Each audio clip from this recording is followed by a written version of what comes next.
Morphological structure हम देखेंगे कि कैसे दिखती है पिट्यूटरी ग्लैंड का फॉर्मेशन कैसा है। Just will draw the diagram of pituitary gland.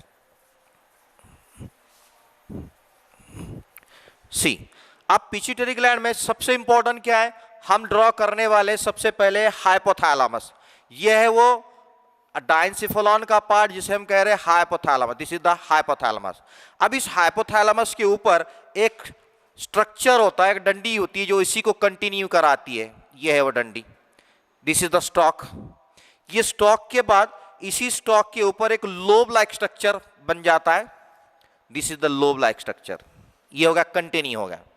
Okay, उसके बाद इसके ऊपर हम देखते हैं कि देयर इज अनदर लोब जो कि दूसरी होती है, जो इसको पकड़ कर रखती है, इसको चिपक कर रहती है ऐसा। ये वो पार्ट है जो इसको कॉलर लाइक करती है और ये बन गया यहां पर ऐसा स्ट्रक्चर। तो ये जो स्ट्रक्चर आ गया यहां पर, ये तैयार हो गया।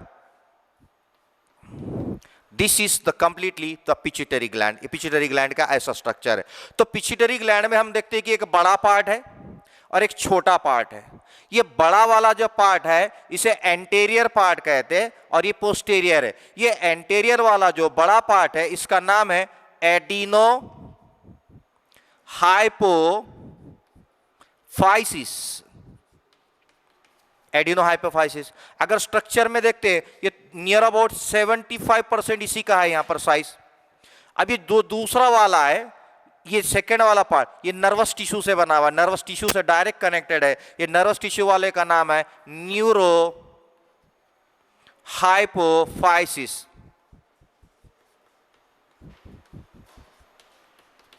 ये अराउंड 25% इसका फॉर्मेशन है। तो हम यहां देखने वाले हैं कि एडिनोहाइपोफाइसिस अलग है, न्यूरोहाइपोफाइसिस अलग है। सबसे इंपॉर्टेंट आपको यहां याद रखना कि ये न्यूरोहाइपोफाइसिस डायरेक्ट हाइपोथैलेमस से कनेक्टेड है, हाइपोथैलेमस से डायरेक्ट कनेक्टेड है और ये नर्वस टिश्यू से बना हुआ है। इसलिए इसका जो ओरिजिन है वो एक्टोडर्मल है और ये बना है उसके बाहर आकर उसको अटैच हुआ, उसको चिपक गया। ये एपिथेलियल टिश्यू से बना हुआ है, ये एंडोडर्मल इन ओरिजिन है। ओके, अब हम देखने वाले हैं कि एडिनोहाइपोफाइसिस में 3 पार्ट है, 3 फॉर्मेशन, 3 अलग अलग पार्ट्स के नाम है। ये पहला पार्ट जो एक कॉलर जैसा जो इस डंडी को घेरता है उसका पार्ट यहां पर नाम है पार्स ट्यूबारलिस। पार्स एक ट्यूब जैसा, ट्यूबारलिस ये हो गया। ये सबसे बड़ा पार्ट है, ये मेजर पार्ट है और यहां पर 6 to 7 टाइप के हार्मोन सिक्रीट करने वाले सेल से फॉर्मेशन हुआ। इसका नाम है पार्स डिस्टालिस। ये है पार्स डिस्टालिस। अब इसका ही तीसरा पार्ट है, ये जो इसके नर्वोसा के और डिस्टालिस के बीच में प्रेजेंट होता है, ये है थर्ड पार्ट जो कि इंटरमीडिएट है। This is called the pars intermedia.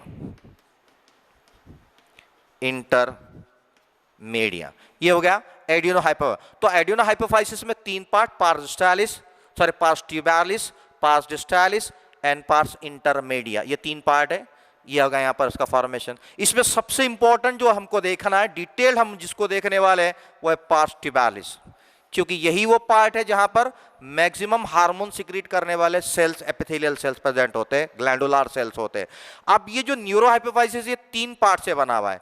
एक हाइपोथैलेमस का कुछ पार्ट, थोड़ा सा सोलन पार्ट होता है जो कि इस डंडी को कनेक्ट कराता है। इसका नाम है median eminence. Number 1 is a median eminence.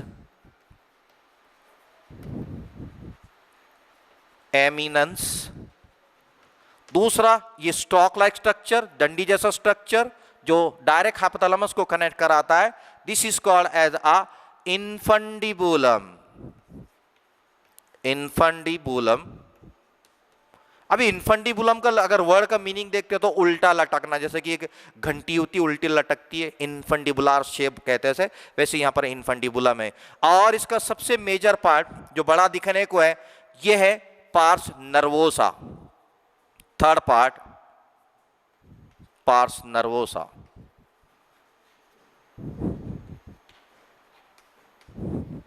ये 3 पार्ट।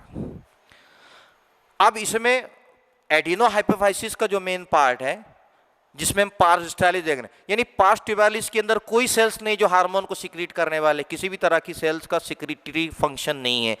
और पार्स इंटरमीडिया जो है ये ह्यूमन के अंदर, इंसान के अंदर ये इसके सेल्स नॉन फंक्शनल है, यानी कोई काम नहीं करते। लेकिन दूसरे एनिमल्स, हमसे ह्यूमन से अलग जो दूसरे एनिमल है, जैसे कि एम्फीबिया के कैटेगरी में आने वाले हैं, जैसे कि रेप्टेलिया के कैटेगरी में आने वाले, वहाँ पर एक हार्मोन सिक्रीट करने वाले सेल्स यहाँ पाए जाते हैं। जैसे कि स्नेक का कलर, फ्रॉग के बॉडी का जो स्किन का कलर है, वो कलर को, पिगमेंट को बनाकर स्प्रेड करने का काम करते हैं, वो हार्मोन बनाया जाता। यहाँ वो हार्मोन का नाम है MSH, melanocyte stimulating hormone.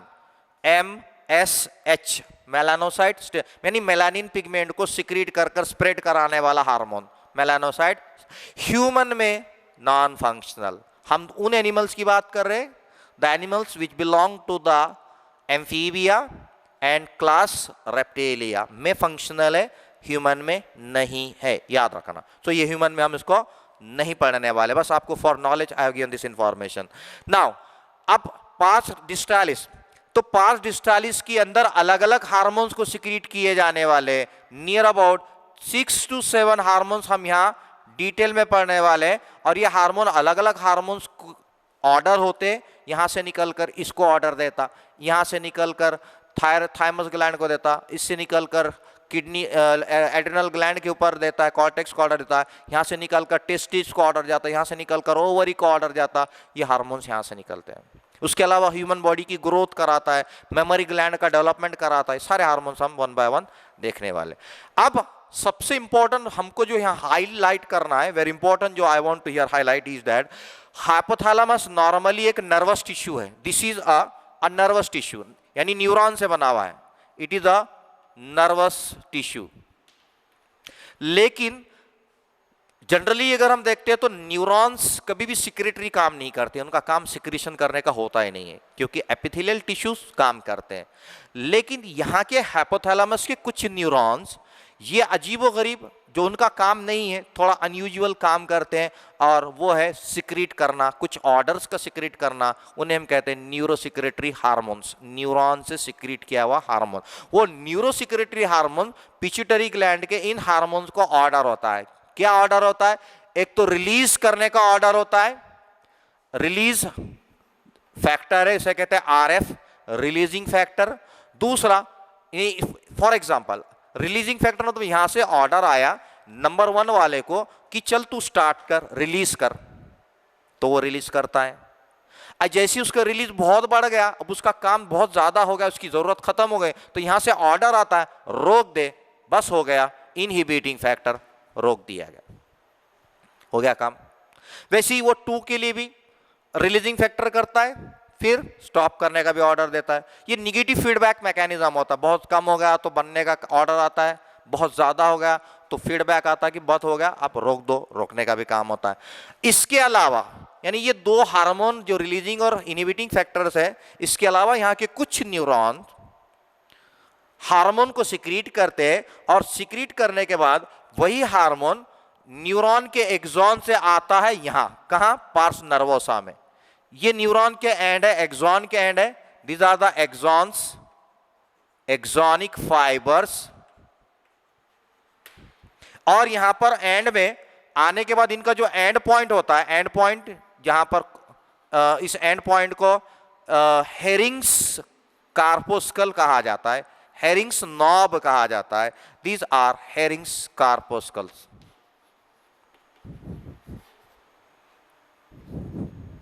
Hering's body भी कहते से, हेरिंग्स बॉडी।